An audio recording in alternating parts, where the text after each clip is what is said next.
الحمد للہ وکفی عبادہ الذین اصطفی۔ اللہ مالک کی توفیق سے گزشتہ درس میں بی بی مریم کے قصہ میں جو دروس اور عبرتیں تھیں ان کا تذکرہ ہو رہا تھا۔ انہی میں سے کچھ اور اللہ کی توفیق سے آج سنتے ہیں۔ ان میں سے کچھ نئے دروس اللہ مالک کی توفیق سے سنتے ہیں۔ آج کے سبق کا پہلا درس عام طریقہ یہ ہے کہ باپ کی مانند اس کی اولاد ہوتی ہے۔ یہ کوئی دائمی ہمیشہ کی بات نہیں، لیکن عام توقع یہ ہوتی ہے، محاورتاً کہتے ہیں اچھوں کی اولاد اچھی، بروں کی بری، لیکن یہ دائمی نہیں، اس کے برعکس بھی ہوتا ہے۔ اللہ خیر کرے، اللہ سب کے اچھے ہو۔ عربی میں ایک محاورہ ہے، من اشبہ اباہ فما ظلم، جو اپنے باپ جیسا ہوا اس نے کوئی ظلم نہیں کیا، کوئی انوکھی بات نہیں۔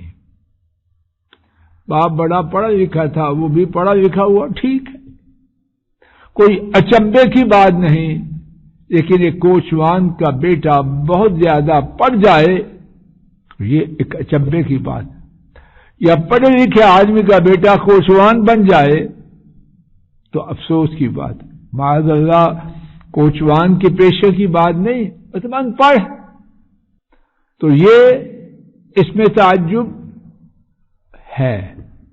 اور اسی سے اگلی بات توجہ کریں، اور وہ ساتھی جو مسجد میں آتے ہیں، وہ ساتھی جن کا دین سے کچھ نہ کچھ اللہ کی رحمت سے، ان کی کاریگری نہیں، اللہ کی رحمت سے کچھ تعلق ہے، اولاد کی تربیت کے بارے میں ان کی ذمہ داری باقی لوگوں سے زیادہ ہے۔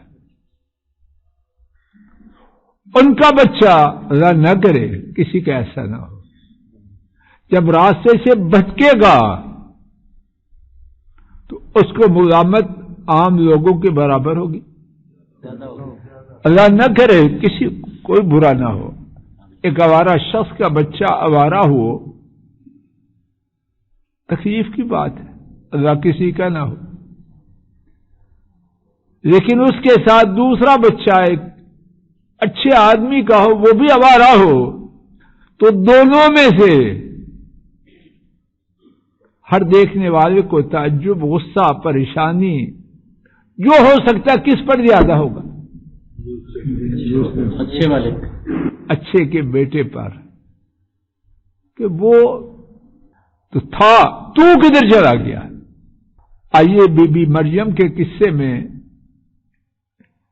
اس کی بات سنتے ہیں۔ آیت شریف 28 دیکھیے۔ ان کی قوم نے دوشیزہ ہونے کے باوجود، غیر شادی شدہ ہونے کے باوجود جب بچہ ان کی گود میں دیکھا تو کیا کہا؟ یا اخت ہارون ما كان ابوك امرأ سوء وما كانت امك بغيا۔ یا اللہ خیر کر، اللہ نے جو باپوں کی پردہ پوشی کی ہے وہ اس کے لیے محنت زیادہ کریں۔ اے ہارون کی بہن، تیرا باپ تو برا نہ تھا اور تیری اماں بدکار نہ تھی، ماں بھلی باپ بلا، تو کدھر سے ہو گئی؟ اگر بات کرنے کو دل نہیں چاہتا لیکن سمجھانا مقصد ہے، اگر ایک بری عورت کی بیٹی بری ہے، اللہ کرے کوئی بھی نہ ہو، نہ ماں بری ہو نہ وہ ہو، لیکن سمجھانے کے لیے بری عورت کی بیٹی بری ہو اور ایک نیک عورت کی بیٹی بری ہو، دونوں میں سے افسوس کہاں زیادہ ہو؟ تو قوم نے یہ پرانی ہزاروں، اللہ جانے کتنی پرانی بات، اور یہ آج بھی ہے۔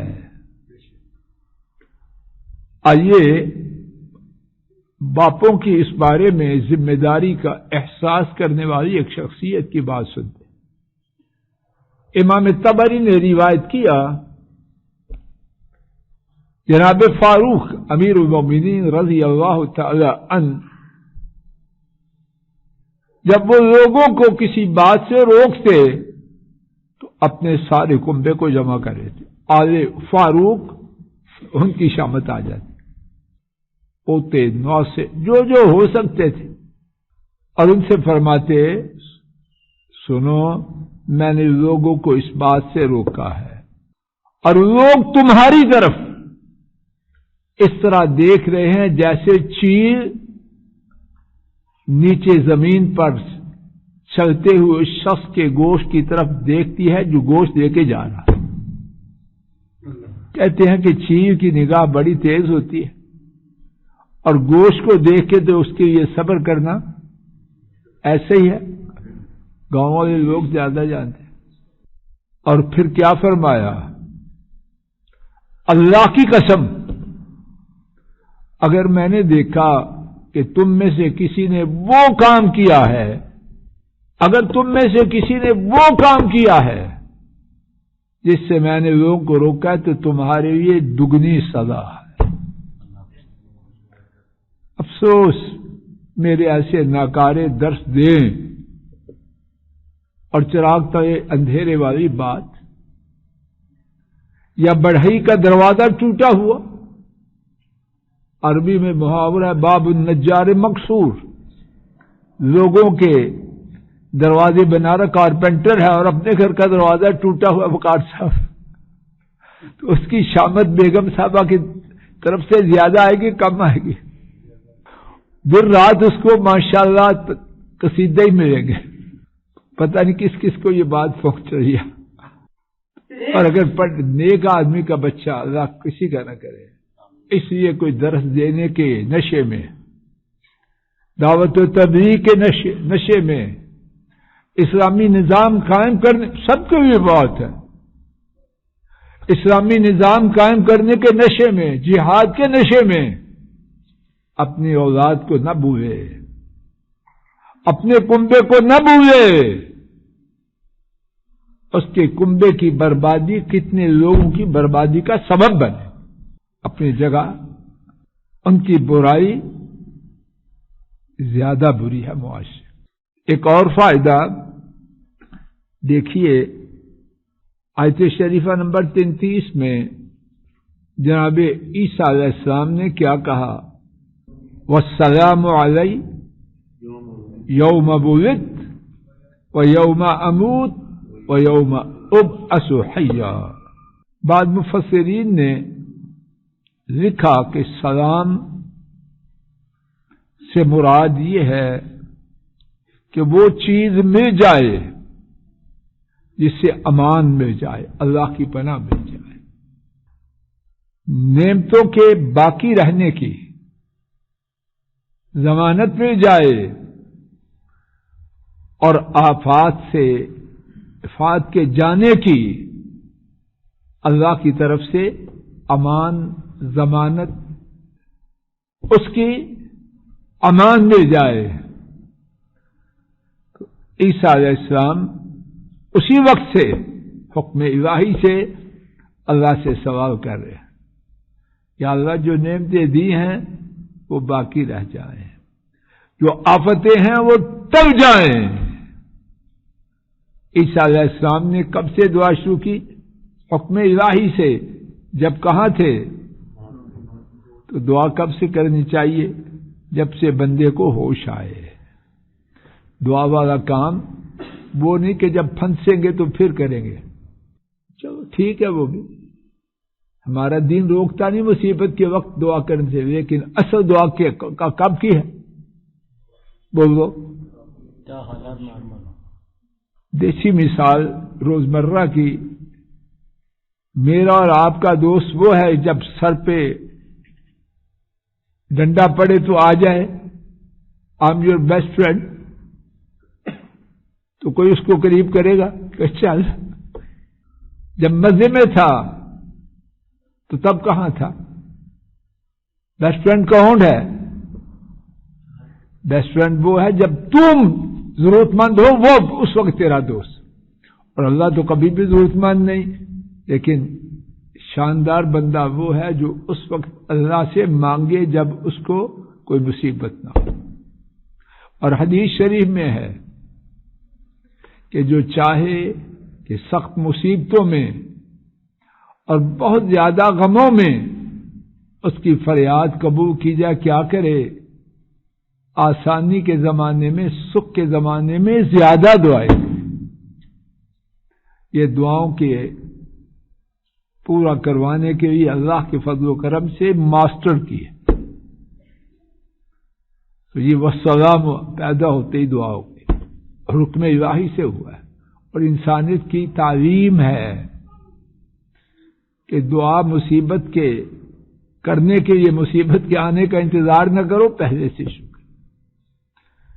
اور جیسے کہ پہلے گزر چکا ہے، بعض علماء نے لکھا کہ انسان کی زندگی میں سب سے کٹھن اوقات 3 ہیں، ایک ولادت کا، ایک موت کا، اور ایک محشر کے دن اٹھائے جانے کا۔ تو تینوں اوقات میں سلامتی کی کہ نعمتیں باقی رہیں اور آفات ٹل جائیں۔ عیسیٰ علیہ السلام نے پیدا ہوتے ہی اماں کی گود میں حکم الہی سے دعائیں کی۔ ایک اور فائدہ ہم پڑھ چکے ہیں، بی بی مریم، ان کے پاس حضرت جبریل علیہ السلام آئے، اور کس شکل میں آئے؟ آیت شریفہ نمبر 17 میں فَأَرْسَلْنَا إِلَيْهَا رُوحَنَا فَتَمَثَّلَ لَهَا بَشَرًا سَوِيًّا، ہم نے ان کی طرف جبریل علیہ السلام کو بھیجا اور انہوں نے ان کے لیے اس انسانی صورت کو اختیار کیا۔ تو اس سے معلوم ہوا کہ فرشتے حکم الہی سے انسانی شکل و صورت میں تبدیل ہوتے ہیں، لیکن حقیقت میں نہیں بدلتے۔ ابراہیم علیہ السلام کے پاس فرشتے آئے، انہوں نے جانور ذبح کیا، پیش کیا، تو انہوں نے نہ کھایا، تو ابراہیم علیہ السلام ڈرے۔ فرشتوں نے واضح کیا کہ ہم فرشتے ہیں، ہم کھاتے نہیں۔ شکل تو انسانوں والی فرشتے اختیار کرتے ہیں، لیکن کھانا پینا اور انسانی کام وہ نہیں کرتے۔ آیت شریفہ نمبر 37 فاختلف الاحزاب من بینہم فویل للذین کفروا من مشہد یوم عظیم۔ فویل، فاختلف الاحزاب، حزب کی جمع احزاب، اس کو آپ جو کہتے ہیں آج کل پارٹیز، مختلف پارٹیاں، مختلف جماعتیں، من بینہم، ان کے درمیان سے۔ کن کے درمیان سے؟ بنو اسرائیل کے درمیان سے۔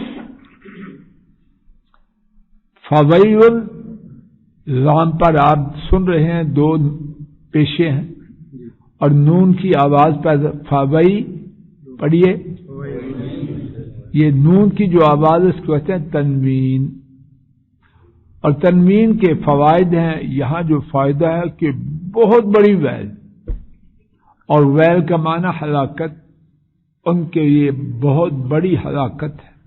کن کے لیے؟ للذین کفروا، ان لوگوں کے لیے جنہوں نے کفر کیا، من مشہد، حاضری سے، یوم عظیم، بہت بڑے دن۔ بامحاورہ ترجمہ، ان میں سے جماعتوں نے اختلاف کیا، ان لوگوں کے لیے جنہوں نے کفر کیا بہت بڑی ہلاکت ہے، ایک بڑے دن کی حاضری کی وجہ سے۔ کیا مقصد یہاں؟ عیسیٰ علیہ السلام کی جو حقیقت تھی وہ تو وہ ہے جو بیان کر دی رب العالمین، اور وہ اہل اسلام کا عقیدہ ہے کہ بی بی مریم پاک دامن اور نہایت شان مقام والی خاتون تھی، اور عیسیٰ علیہ السلام اللہ کے پیغمبر ہیں، اور بہت بڑے پیغمبر ہیں۔ کائنات میں آنے والے 5 پیغمبروں میں سے جو سب سے بڑے 5 ہیں ان میں سے ایک، اور اللہ کے بندے ہیں، نہ اللہ کے بیٹے ہیں نہ اللہ ہیں، اور نہ 3 میں سے ایک ہیں۔ یہ تھا حق۔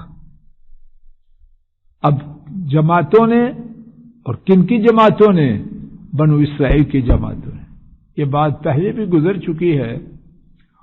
ان میں سے یہود بدبخت نے ان کے بارے میں کیا کچھ نہ کہا، بی بی مریم کو معاذ اللہ کیسی عورت کا نام دیا۔ اس کے بعد بھی مسلمانوں کے خلاف دونوں اکٹھے ہیں۔